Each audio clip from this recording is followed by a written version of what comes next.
Bismillahirrahmanirrahim. Assalamu alaikum students.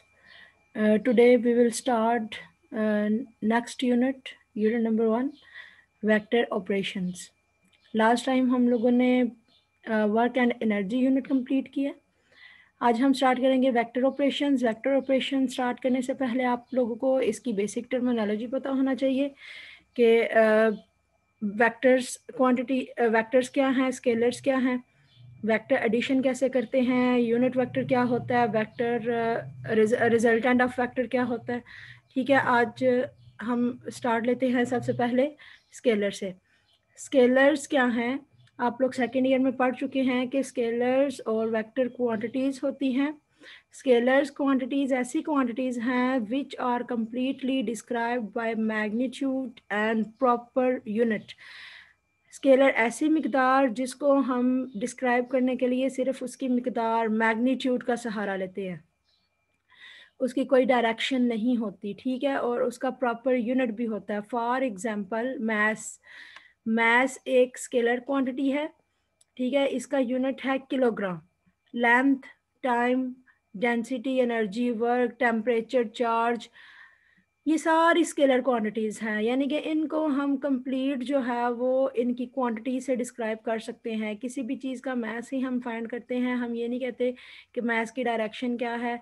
किसी भी चीज़ की हम लेंथ ही मालूम करते हैं या यूज़ करते हैं. हम यही नहीं कह सकते कि एक स्केल है, स्केल की लेंथ 5 सेंटीमीटर है या 10 सेंटीमीटर है, तो उसकी लेंथ साइड किस डायरेक्शन में जा रही है, ऐसा हम कभी भी नहीं बोलेंगे.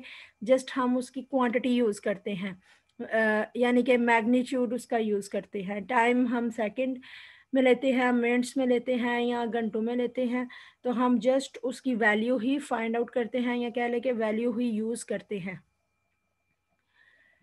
इसी तरह स्केलर्स को हम ऐड करते हैं, मल्टीप्लाई करते हैं. स्केलर्स क्या होते हैं, बेसिकली नंबर्स होते हैं 1 2 3 4.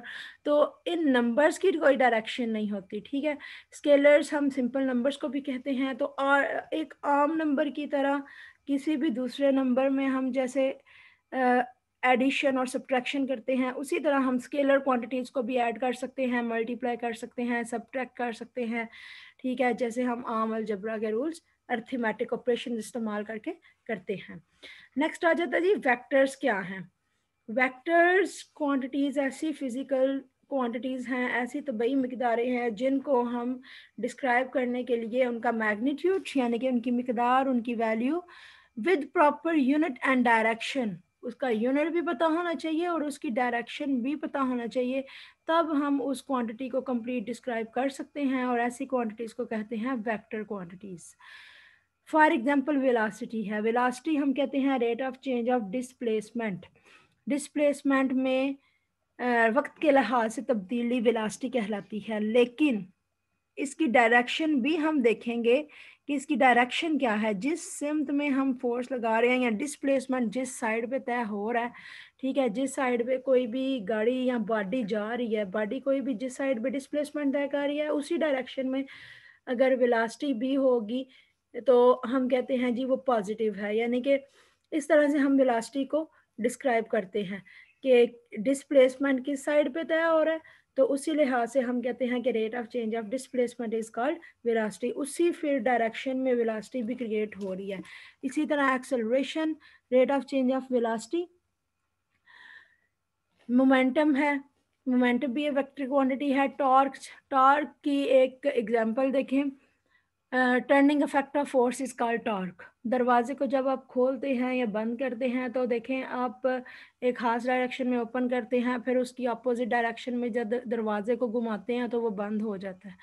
तो आप किस तरफ फोर्स लगा रहे हैं. अगर आप दरवाजे को ओपन करना चाह रहे हैं, अपनी तरफ ओपन करते हैं तो उसको अपनी तरफ खींचते हैं और फोर्स लगाते हैं. ठीक है, लेकिन बंद करते हैं तो अपोजिट डायरेक्शन में फोर्स लगा रहे होते हैं.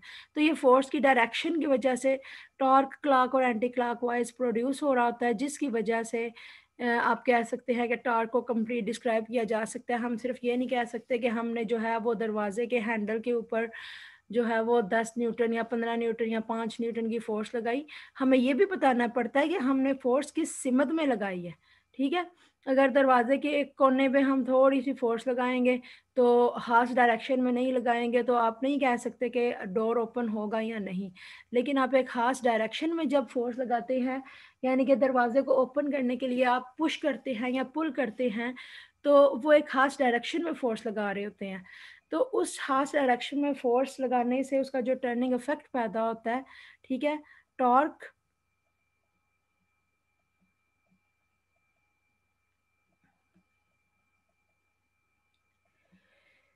तो उसको हम कहते हैं जी वेक्टर क्वांटिटी है ये।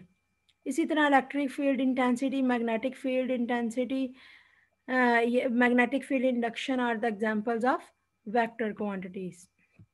Vectors are added and multiplied by and subtracted by a vector algebra. ये वेक्टर अलजब्रा के स्पेसिफिक रूल्स के ज़रिए हम वेक्टर्स क्वांटिटीज़ को ऐड करते हैं और मल्टीप्लाई करते हैं, हम आम स्केलर नंबर्स की तरह, ठीक है। आम अलजब्रा के रूल से हम इस वेक्टर क्वांटिटी को किसी भी दूसरी वेक्टर क्वांटिटी में ऐड नहीं कर सकते, ना ही सब्ट्रैक्ट कर सकते हैं, ठीक है। However parallel and anti parallel vectors are added by ordinary algebra. ये उन्होंने एग्जांपल दी है कि अगर आपके पास वेक्टर्स एक दूसरे से दो वेक्टर्स हैं और वो पैरेलल है या एंटी पैरेलल है, ठीक है, तो हम उसको कर सकते हैं ऐड, लेकिन आम तौर पर जो वेक्टर्स इस्तेमाल करते हैं उसको हम आम अलजब्रा से जमा या माइनस नहीं कर सकते। नेक्स्ट आ जाता है जी यूनिट वेक्टर। यूनिट वेक्टर क्या है? A vector having unit magnitude is called the unit vector. कोई भी वेक्टर जिसका एक खास यूनिट मैग्नीट्यूड का मतलब होता है वन, जिसकी वैल्यू वन हो, ठीक है। यूनिट वेक्टर की हमेशा वैल्यू वन होती है, तो जिसकी मिकदार यूनिट हो, वन हो, it is called the unit vector. It is use to describe the direction of any vector. इसको हम किसी भी डायरेक्शन, किसी भी वेक्टर की डायरेक्शन इस्तेमाल करने के लिए यूनिट वेक्टर का इस्तेमाल कर सकते हैं। If we have a vector A, अगर हमारे पास वेक्टर ए है, ये वेक्टर को लिखने का सिम्बॉलिकली मेथड है कि अलामती तौर पर आप वेक्टर को कैसे लिखते हैं। आप क्या करते हैं, ए को हम वेक्टर के लिए इस्तेमाल कर रहे हैं, यहाँ पे हम बी सी डी वेक्टर को किसी भी अल्फ़ाबेट से जाहिर कर सकते हैं। इधर हमने इसको ए से डिनोट किया है। ए के ऊपर अगर हम एरो लगा देते हैं तो ये शो करता है कि ए एक जो है वो वेक्टर क्वांटिटी का नाम हमने रखा हुआ है, ठीक है, ये एरो की वजह से। Then unit vector of in the direction of A, इस वेक्टर की डायरेक्शन में यूनिट वेक्टर को हम लिखते हैं, उसके ऊपर हम डालते हैं कैप, ठीक है। ए कैप का मतलब है A unit vector is equal to vector A over A magnitude, ठीक है। ये ए जो है डिटर्मिनेंट लाइंस के अंदर ये मैग्नीट्यूड कहलाएगा, ये वेक्टर कहलाएगा, और ये उसको हम लिखेंगे यूनिट वेक्टर के equal. A unit vector is equal to direction of vector A या ए ओवर ए मैग्नीट्यूड। उसके बाद है जी vector addition. Vector addition, vector को ऐड करने के लिए आप लोगों ने पढ़ा था, ठीक है, नाइन्थ क्लास में भी पढ़ चुके हैं, सेकेंड ईयर में भी पढ़ चुके हैं, head to tail rule. Head to tail rule क्या होता है? हेड टू टेल रूल हम एक ऐसा फंडामेंटल रूल इस्तेमाल करते हैं जो वेक्टर्स को जमा करने के लिए या सब्ट्रैक्ट करने के लिए इस्तेमाल होता है, ठीक है। एक से ज़्यादा वेक्टर्स को ऐड करके हम एक सिंगल वेक्टर हासिल करते हैं, और वो सिंगल वेक्टर जो है वो उन तमाम वेक्टर्स के मजमूए के इक्वल होता है और वो सेम इफेक्ट रखता है। The process in which two or more than two vectors are added to a and get single vector is called the vector addition. Vector addition का मतलब है कि हम क्या करते हैं, दो या दो से ज़्यादा वेक्टर्स लेते हैं और उनको ऐड करते हैं, और हमारे पास उन सब के मजमूए के इक्वल, उन सब के एडिशन के इक्वल एक सिंगल वेक्टर हासिल होता है। इस पूरे प्रोसेस को कहते हैं वेक्टर एडिशन। एंड ये देखिए, हेड टू टेल रूल में हम क्या करते हैं, एक वेक्टर लेते हैं, जब सबसे पहले हमने वेक्टर ए लिया और दूसरा वेक्टर हमने बी लिया, लेकिन ये देखें, ये ए जो वेक्टर है इसको हम कहते हैं, इसके दो सिरे हैं, एक के ऊपर एरो का निशान है और दूसरे के ऊपर कुछ भी नहीं है। ये जो जिस साइड पे एरो है इसको हम कहते हैं हेड और इसकी दूसरी साइड को कहते हैं टेल।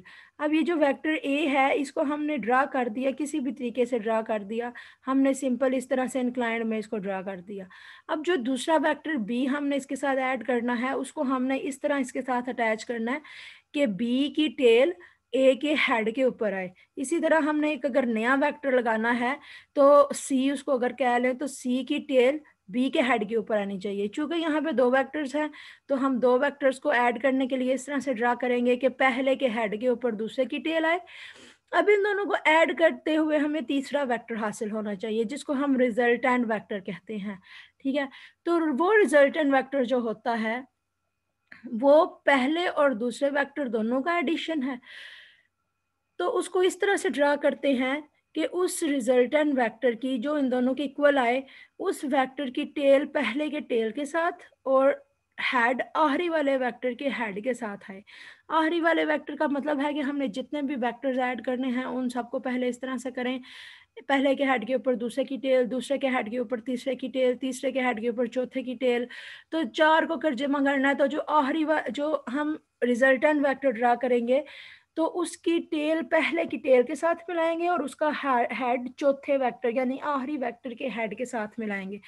इसी तरह यहाँ पे हमने दो वेक्टर्स को ऐड किया, तो पहले हमने एक ड्रा करके उसकी हेड के ऊपर दूसरे की टेल रख के दूसरा ड्रा किया। इन दोनों का जो सम होगा ये आर रिजल्टेंट वेक्टर, उसको हम इस तरह से ड्रा करेंगे कि उसकी टेल पहले की टेल के साथ और उस रिजल्टेंट वेक्टर का हेड दूसरे वेक्टर के हेड के साथ आ गया। तो ये आर जो है रिजल्टेंट वेक्टर है जो किसके इक्वल है, ए प्लस बी, यानी कि वेक्टर ए और वेक्टर बी के मजमूए के बराबर है।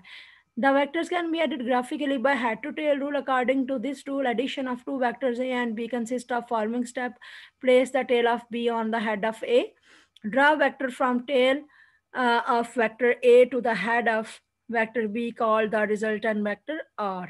ठीक है, इंपॉर्टेंट नोट क्या है कि vector sum a plus B is equal to and b plus A has a same resultant और एज शोन इन फिगर। यानी कि आपने पहले देखे क्या किया है इस डायग्राम में, ये half diagram same as it is, पहले a प्लस बी किया, अब क्या किया, पहले हमने b वेक्टर ड्रा किया फिर a किया उसके ऊपर, लेकिन उन दोनों का सम जो है वो इसी तरह आएगा कि यहाँ पे अब नंबर वन वेक्टर हमारे पास b है, a नहीं है, और पहला b है दूसरा a है। दूसरा देखे इसके हेड के ऊपर टेल आ रही है दूसरे की, रिजल्टेंट क्या होगा, पहले के टेल के साथ टेल रिजल्टेंट की और हेड के साथ हेड दूसरे वेक्टर के साथ। तो इस तरह से कह रहे हैं कि ये जो है वो a plus B is equal to B plus A, यानी कि वेक्टर के सम में कम्यूटेटिव लॉ होल्ड किया है। Vector addition is the commutative. Next देखें जी, रिजल्टेंट वेक्टर क्या होता है। रिजल्टेंट वेक्टर जैसे अभी मैंने आपको बताया कि दो या दो से ज़्यादा वेक्टर्स को प्लस करने से एक सिंगल वेक्टर हासिल हो जो सेम वही इफेक्ट रखे जो इन तमाम वेक्टर्स का था, तो उसको हम कहते हैं resultant vector. If the sum of two और more vectors which along has the same effect as the combined effect of all vectors to be added, यानी कि एक रिजल्टेंट वेक्टर वो सिंगल वेक्टर होता है जिसका सेम वही इफेक्ट या वैल्यू हो जो उन तमाम वेक्टर्स को कंबाइन करने से इफेक्ट हासिल हो। ठीक है, यानी कि इन तमाम के मजमूए के इक्वल। तो vector R has the same effect as a combined effect of A B C D. यहाँ पे चार वेक्टर्स लिए गए हैं ए बी सी डी, उन चारों का रिजल्टेंट है आर। तो ये आर रिजल्टेंट वही सेम इफेक्ट्स रखता है जो इफेक्ट इन चारों के हैं। ठीक है, कंबाइन, क्योंकि इन चारों को जमा करके एक सिंगल वेक्टर हासिल किया गया, तो कंबाइन आप जो बोलेंगे इन चारों के इफेक्ट्स हैं वो उस सिंगल वेक्टर के इफेक्ट के इक्वल होगा। तो देखिए ये भी हेड टू टेल रूल के जरिए इसको प्लस किया गया। पहला ए है, ए के हेड के ऊपर दूसरे की टेल है, और बी दूसरे के ऊपर दूसरे के हेड के ऊपर तीसरे की टेल, इसी तरह तीसरे के हेड के ऊपर चौथे की टेल। ये चार को जमा करना है, ये जितने भी आपने प्लस करने हैं उतने इनके साथ लगाते जाएंगे। यहाँ पे 4 ही हैं, तो देखिए आर जो ये रिजल्टेंट वेक्टर है इसकी टेल पहले वाले की टेल और आखिरी डी था तो उसके हेड के साथ इसका हेड, ये होता है रिजल्टेंट वेक्टर जो इन चारों के सम के इक्वल है। Vector R has the same effect as a combined effect of vector A, B, C, D, and so R is a resultant vector of A, B, C, D. उसके बाद है जी rectangular vector. Rectangular vector क्या है, या rectangular component, sorry, rectangular components भी आप लोग पहले जो है वो कर चुके हैं। अमूदी कंपोनेंट्स हम इनको कहते हैं आमतौर पर उर्दू में। अमूदी कंपोनेंट्स कौन से होते हैं, एक्स एक्सिस और वाई एक्सिस जो कंपोनेंट्स होते हैं। एक्स वाई प्लेन को हम रेक्टेंगुलर प्लेन भी कहते हैं। ये आपके पास रेक्टेंगुलर कंपोनेंट्स हुए हैं एक्स वाई जी। रेक्टेंगुलर कंपोनेंट्स देखिए कौन से होंगे, हम पूरा ये डायग्राम के जरिए डिस्क्राइब करते हैं। Consider vector A represented by O P, कहते हैं कि एक हमने सादा सा वेक्टर ले लिया जी, वेक्टर ए, ठीक है, ये है वेक्टर ए। अब वेक्टर ए को जाहिर किया गया है, वैसे इसका नाम ए है लेकिन इसकी लेंथ को हम जाहिर कर रहे हैं ओ से लेकर पी तक, कह रहे हैं जी इसकी लेंथ है। ये मैग्नीट्यूड को जाहिर कर रहा है। ए वेक्टर किसके इक्वल है, ओ पी के। This factor can be decomposed into three mutual perpendicular components. Perpendicular components आपने पढ़े हैं, दो को पहले पढ़ा था एक्स वाई, और एक्स वाई प्लेन को हम आमतौर पर एक्स वाई प्लेन कहते हैं, लेकिन रेक्टेंगुलर कंपोनेंट्स में हम X Y Z, three dimensional में तीन कंपोनेंट्स लेते हैं। तो इसको mutual perpendicular components X Y Z तीनों में हमने डीकम्पोज करना है, तहलील करना है, ठीक है। इसको आप कहते हैं रेजोल्यूशन ऑफ वेक्टर। किसी भी वेक्टर को उसके अमूदी कंपोनेंट्स में रिजॉल्व करने को कहते हैं रेजोल्यूशन ऑफ वेक्टर। अमूदी कंपोनेंट्स कौन से होते हैं, perpendicular components X Y Z. Let these components denoted by, इन कंपोनेंट्स को हम नाम देते हैं ए एक्स का, ए वाई का और ए जी का। These components from three sides of rectangular parallelepiped, ये आपको डायग्राम नजर आ रही है पैरेललोपिप्ड, ठीक है। इधर से ही हम एक्स वाई जी तीनों एक्सिस डिस्क्राइब करेंगे और उनके कंपोनेंट्स भी डिस्क्राइब करेंगे। यानी कि ये एक वेक्टर ए है, इसको हमने एक्स एक्सिस वाई में और जी में करना है। तो सबसे पहले draw perpendicular P Q on X Y. X Y plane के ऊपर एक परपेंडिकुलर ड्रा किया पी क्यू, ठीक है। ये देखें, ये पी क्यू, ये आपको नजर आ रहा है, ये परपेंडिकुलर है, ये अमूदी लाइन हमने ड्रा की है, इसके ऊपर अमूद गिराया। ओ पी कह रहे हैं is equal to O Q plus Q P. ये डायग्राम अगर आप पैरेललोपिप्ड पहले बना ले, ठीक है, पैरेललोपिप्ड में ये पहले हमने ड्रा किया ओ पी, ये है जी इसका ओरिजिन, ओ से स्टार्ट हो रहा है, ओ से पी तक एक वेक्टर है ए। अब यहाँ पे हमने एक अमूद ड्रा किया, परपेंडिकुलर गिराया पी क्यू, पी क्यू। अब देखें ओ पी किसके बराबर है, अगर आप वेक्टर्स को गौर से देखें, ठीक है, ओ पी एक वेक्टर है, that is equal to P Q plus O Q. O Q एक वेक्टर है, ठीक है, इसके हेड के ऊपर पी क्यू की टेल आ रही है, और देखिए पी क्यू की टेल के साथ हेड के साथ इसका हेड और टेल के साथ टेल। इसका मतलब है ये जो ओ पी वेक्टर है, वेक्टर ए है, ये एक रिजल्टेंट वेक्टर है, और ये दो इसके कंपोनेंट्स हैं, ये इन दोनों के मजमूए के बराबर है, ओ क्यू के और पी क्यू के। इसी तरह vector Q P is along Z axis and denoted by A सी।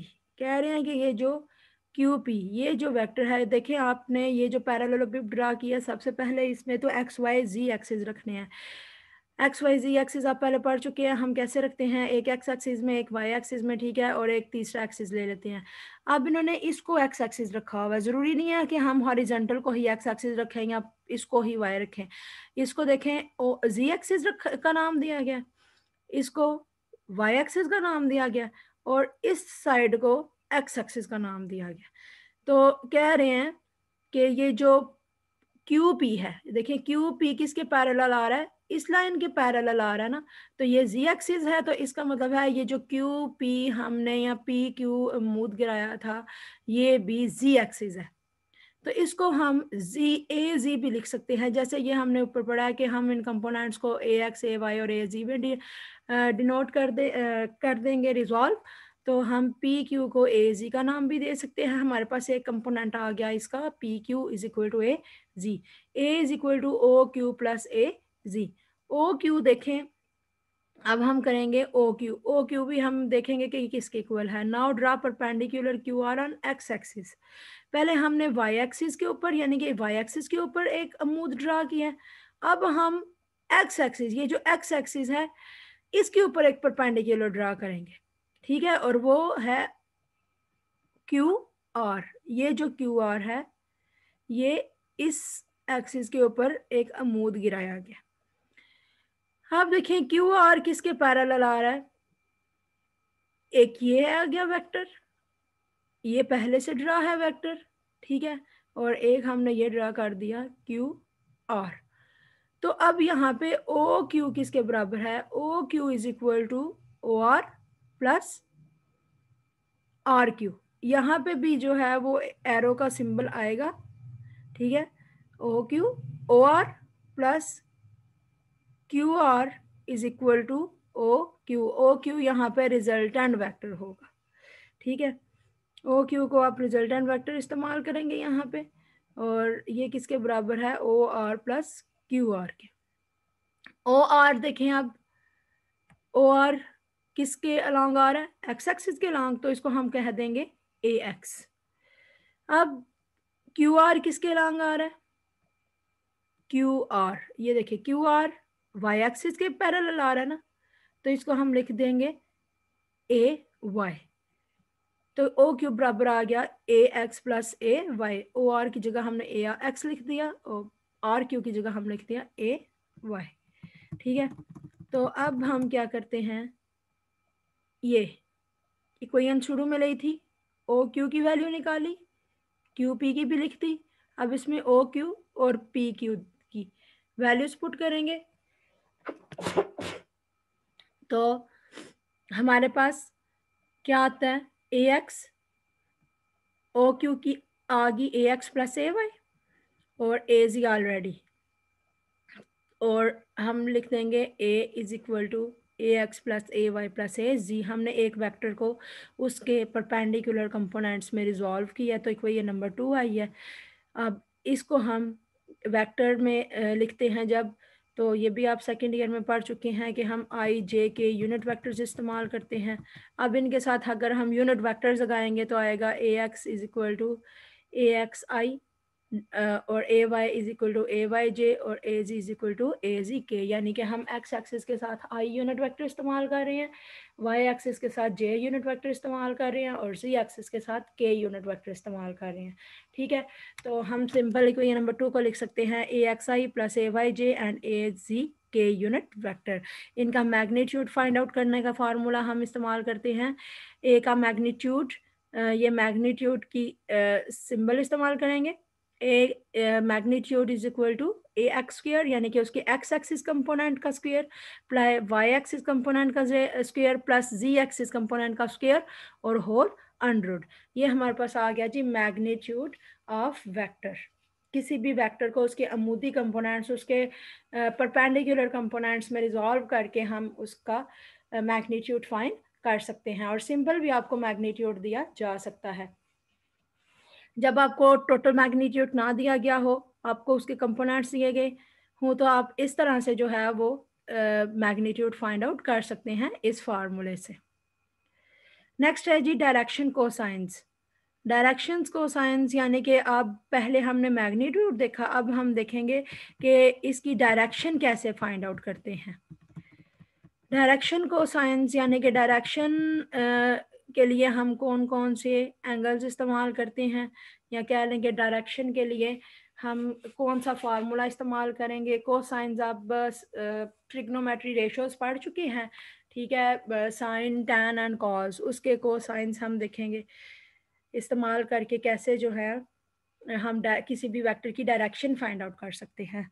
अब ये डायग्राम देखें ज़रा, इस डायग्राम में एक प्लेन पहले ड्रा किया गया है, ये वही एक्स एक्सिस है, ये वाई एक्सिस है और इसी को हमने जी एक्सिस का नाम दिया, ठीक है। और इस प्लेन में सिंपल एक वेक्टर ड्रा किया, ये वेक्टर ए जिस तरह से पहले ड्रा था, ठीक है। ये वेक्टर ए हमने एक रेक्टेंगुलर प्लेन में यानी कि एक्स वाई जी प्लेन में ड्रा कर दिया। अब देखें ये वेक्टर ए जो है ये एक्स एक्सिस के साथ जो एंगल बनाता है ना, उसको हम अल्फा का नाम देंगे, और एक्स एक्सिस ये है तो ये यहाँ से यहाँ तक अल्फा एंगल जो होगा ये एक्स एक्सिस के साथ बनने वाला एंगल होगा। ये वेक्टर ए जो वाई एक्सिस के साथ एंगल बनाएगा उसको हम कहेंगे वेक्टर बीटा का नाम देंगे। और ये जो एंगल, ये जो वेक्टर ए है ये जो जी एक्सिस के साथ एंगल बना रहा है उसको हम बोलेंगे गैमा। तो ए और जी के दरमियान ये जो एंगल बन रहा है इसको हम नाम देंगे गैमा का। और अगर ए की डायरेक्शन हम लेंगे तो एक्स एक्सिस में हम आई यूनिट वेक्टर लिखते हैं, वाई एक्सिस में जे यूनिट वेक्टर, और इसकी डायरेक्शन जो है कंपोनेंट्स की जी एक्सिस में के यूनिट वेक्टर। जैसे कि ए को हमने पहले डिस्क्राइब कर लिया है कि ए को हम लिख सकते हैं A X I plus A Y J plus A Z के। इसी तरह यूनिट वेक्टर लिख सकते हैं ए वेक्टर अवर ए मैग्नीट्यूड। अब हम यहाँ पे ए की वैल्यू भी पुट कर सकते हैं, यही ए X I plus A Y J plus A Z के अवर ए मैग्नीट्यूड वैल्यू पुट करी। और ये ए मैग्नीट्यूड इन तीनों से डिवाइड हो रहा है, हम इसको अलग अलग करके लिख लेंगे A X over A magnitude, A Y over A magnitude, A Z over A magnitude, और साथ में इनके यूनिट वेक्टर्स।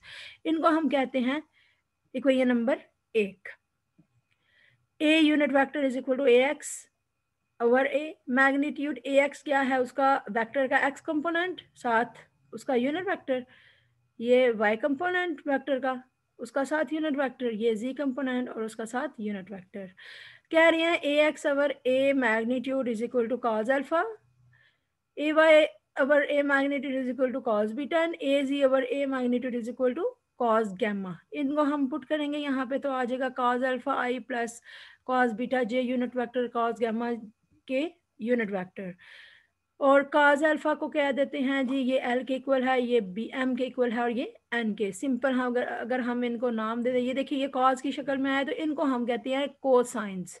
ठीक है, तो ये किसके लिए यूज हो रहा है, डायरेक्शंस फाइंड आउट करने के लिए, तो इसको हम बोलेंगे डायरेक्शन कोसाइंस ऑफ वेक्टर ए।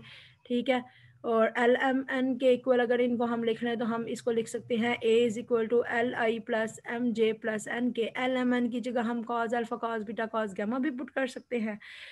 और ये हमने देखें क्या निकालना है कि यूनिट वेक्टर की वैल्यू 1 होनी चाहिए, उसको प्रूव करने के लिए हम ये सारा कार्य है। इक्वेशंस को हम क्या करेंगे कि इस सूरत में लिख लिया L I plus M J plus N K, और इसका ले लिया मैग्नीट्यूड।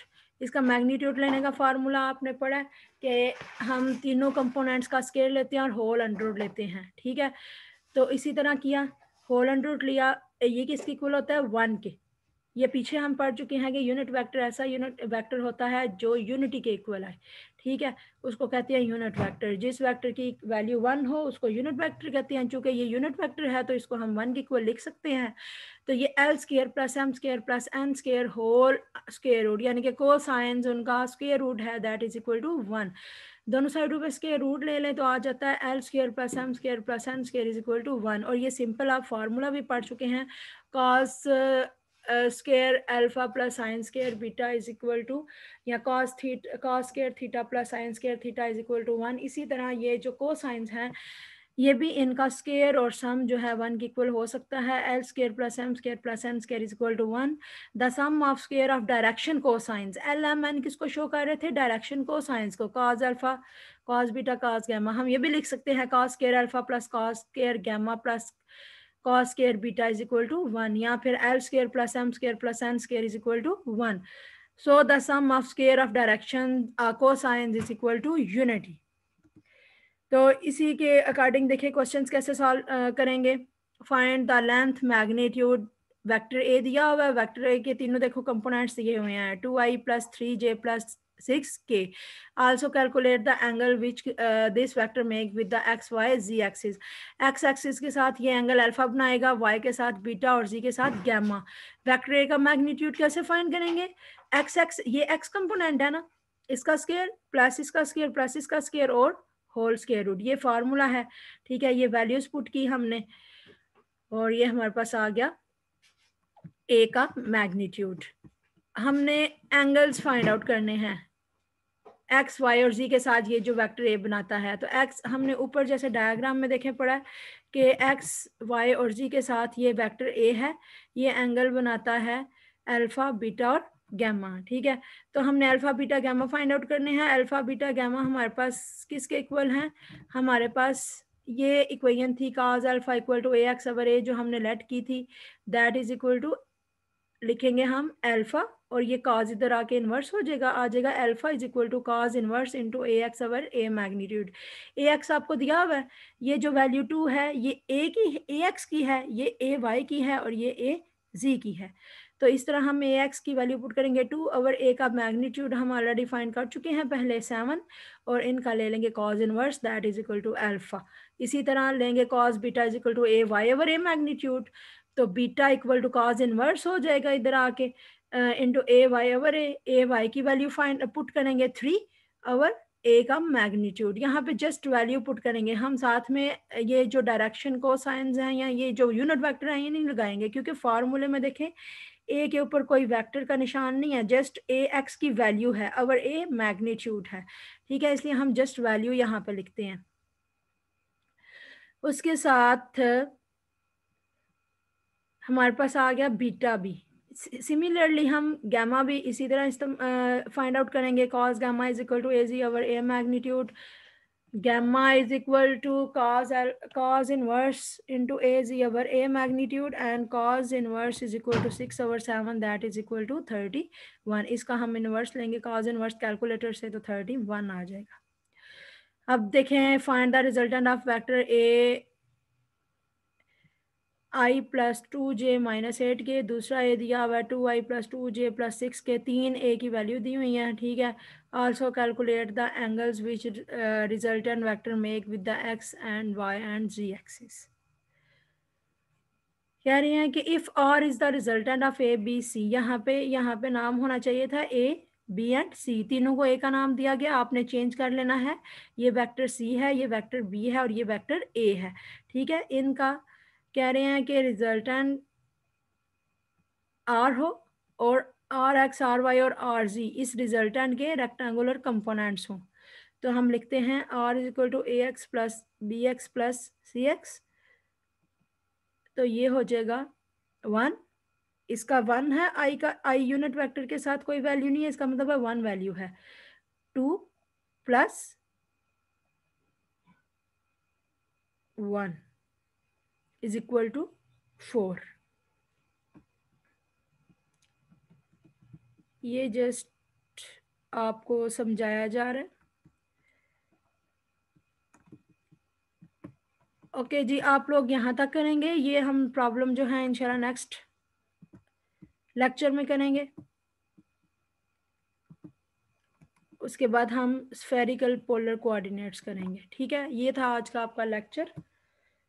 आपने ये लेक्चर नोट कर लेना है, साथ साथ आपने नोट्स अपने तैयार करते जाना है, ठीक है। और जो भी साथ साथ प्रॉब्लम्स होंगी उनको भी आपने अपनी बुक से इन तमाम टॉपिक्स जो आज हमने पढ़े हैं इनसे रिलेटेड जो भी आपकी प्रॉब्लम होगी आपकी बुक के ऊपर आपने वहाँ से उसको अच्छे से सॉल्व कर लेना है, ठीक है। और किसी भी प्रॉब्लम की सूरत में आपने मुझसे शेयर भी कर लेना है। आज हमारा लेक्चर एंड होता है। अल्लाह हाफिज़।